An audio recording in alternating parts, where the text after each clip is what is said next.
Hello friends, and welcome back to another video. This video that I'm going to be doing today, I'm actually really excited about it, and that is my 2020 run reading stats. And being a nerd like myself, a science nerd in particular, I do like to track things and look at the percentages and look at how everything breaks down. So I have quite a few categories that I decided to track this year, and I went back through my reading and I basically saw how everything that I read this year shakes out. And so just to start, I have read a total of 77 books this year in 2021, so I reached my goal that I set on Goodreads of 60 books and obviously surpassed it, which I'm quite happy about, but mostly I'm happy that I read a lot of books that I really loved this year. And so the categories that I have chosen to include in this reading stats video are a breakdown by genre, by book format, by author gender, by star rating, by age range, by series versus standalones, and then by release year. So I'm going to see about putting my graphs up here so that you can see them while I'm going through this, but the first category that I looked at was genre, and this was not a huge surprise to me that I read mostly fantasy books this year, but I was a lot more varied during the start of this year, and then as the year wore on, I just started reading more and more fantasy because there were so many things that I wanted to catch up on. But out of the 77 books that I read this year, 53 of them were fantasy books. So that is like a whopping 69% of what I read this entire year was fantasy. Again, not shocking, but I do want to be maybe a little bit more varied in my reading. I say that, and then my January TBR is basically all fantasy. So yeah, fantasy is my favorite genre. There's nothing wrong with that at all. But seeing it laid out like this, I'm like, holy crap. So in terms of other categories, I kind of just did my best to assign a genre to the books where I thought they best fit. The next most frequent genre that I read was actually nonfiction, so I read 6 nonfiction books for 8% of my reading.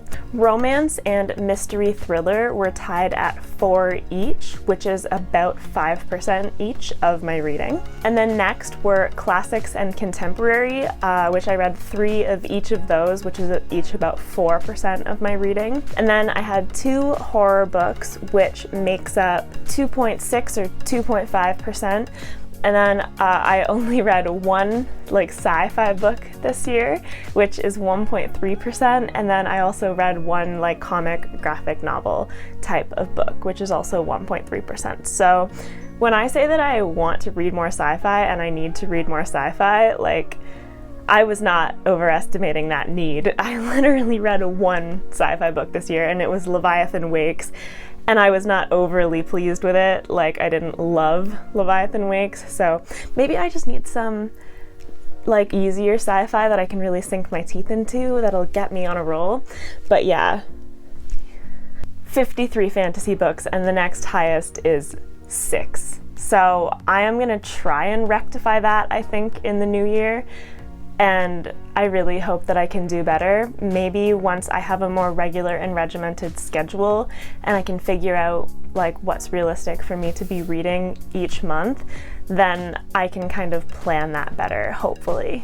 So next up, I split my reading for the year by book format. And this was also not a shock to me because I vastly prefer physical reading, but it did make up almost 91% of my reading. And then ebooks and audiobooks collectively took up the other 9%, with ebooks being about 5% and audiobooks being about 4%. And even then, I listened to 2 audiobooks in the month of December. So before December, I had literally listened to 1 audiobook. And then ebooks, my first one was also in June. So I was a little bit better with that in the second half of the year. And I think that in 2022, because I have dipped my toes in, it will be easier for me to diversify.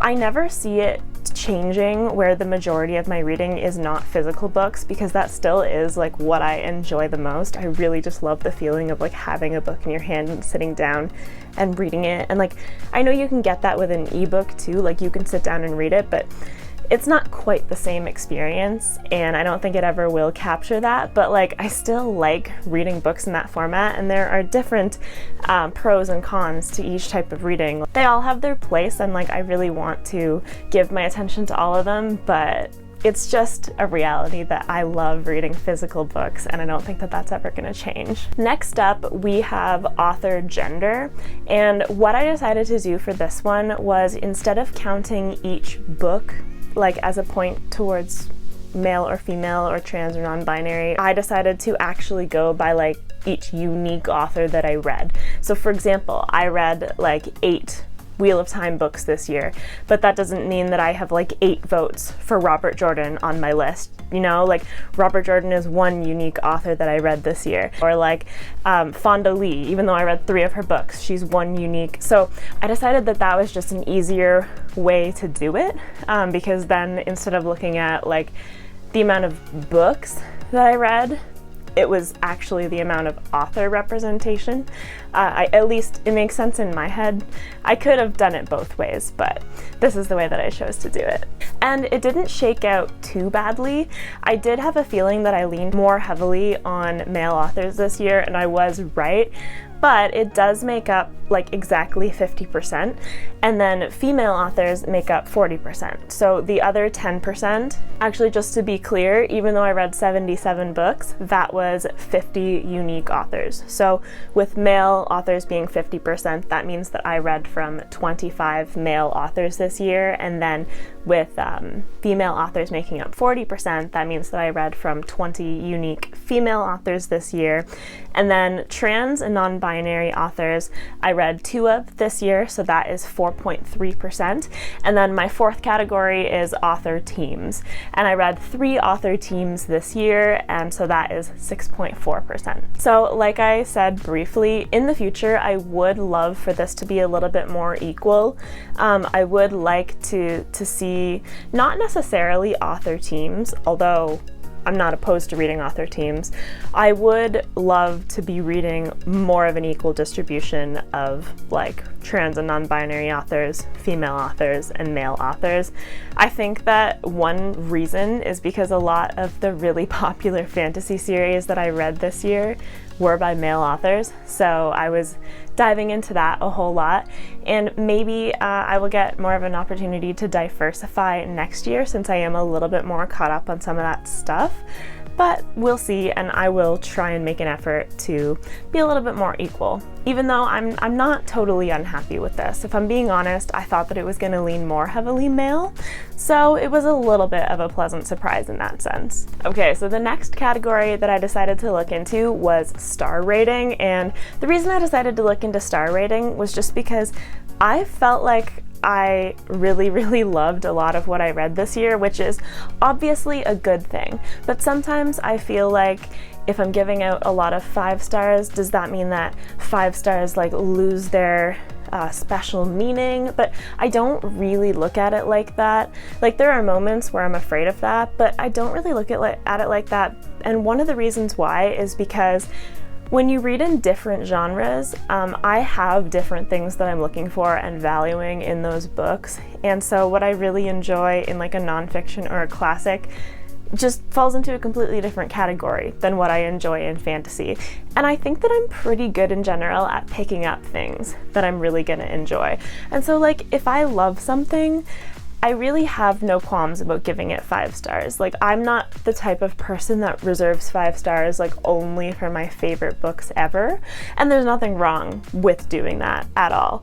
But for me, it's just like, if I loved a book, then yeah, it gets 5 stars. Let's get into the actual breakdown, since I just gave like a minute-long disclaimer. So, I was right about the fact that I really enjoyed a lot of what I read this year, because my two highest frequency ratings are 4-star and 5-star, and then the next one after that is 4.5-star. And together, I mean, you can see just by looking at the graph, but together those comprise it's basically 80% of the books that I've read this year, give or take, were 4 stars or above. And I know that that just kind of makes me sound super generous, but genuinely I have just enjoyed I've enjoyed the books that I've read this year so much, and I've been lucky and I've really loved them. So in terms of the actual numbers, to go in descending order, I've rated 26 things out of 77 5 stars this year for 33.8%. And then I have rated 11 things 4.5 stars for 14.3%. And then 4 stars is the same numbers. I've rated 26 things 4 stars for another 33.8%. And then when we get beyond that, I only rated 6 things 3.5 stars, which is nearly 8% of my reading. And then I gave 5 things 3 stars, so that's 6.5%. And then 2.5 and 2 are very rare. I only gave 1 thing 2.5 stars, so that's 1.3% of the books that I read. And then I gave 2 things 2 stars, so that is 2.6%.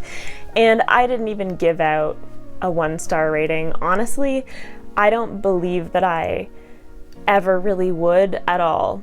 I mean, I won't hold myself to this, but the way that I look at it, if I'm really hating a book that much, chances are I'm not gonna finish it, and then I wouldn't rate a book that I didn't finish. So a 2-star, a book can get there because it's got at least something in it that was enough to compel me to finish the book, but I didn't like it, I guess. So, but then when it gets below that, I'm just really not interested in finishing it. The next category that I have for my books this year was age range, and I kind of made up my own categories for this because sometimes the lines are really blurry between what falls in what age range anyway. And I actually added a 4th category, which is that I don't feel that age applies to it. So you can't really, it's not the type of book that's really marketed to either YA or adult, and it's just not really productive to put an age label on it. So out of the 77 books that I read this year, 55 of them were adult for about 71.5% of my reading. 6 of them were YA, which honestly is lower than I thought, coming in at about 8%. But then again, some books that might be considered YA for some, I may have put in my age doesn't apply category. So there's a little bit of a gray area there even still. Middle grade, I only read 1, so that's 1.3% of my reading, and that was the Percy Jackson book that I read this June. And then I put 15 books into age does not apply, so that's 19.5% of my reading. So just to give you an example, a couple of the books that I put in there were classics like Romeo and Juliet of Mice and Men. I put And Every Morning the Way Home Gets Longer and Longer by Frederick Bachman in that category. Some might consider it adult, but I really don't feel like age applies to that book.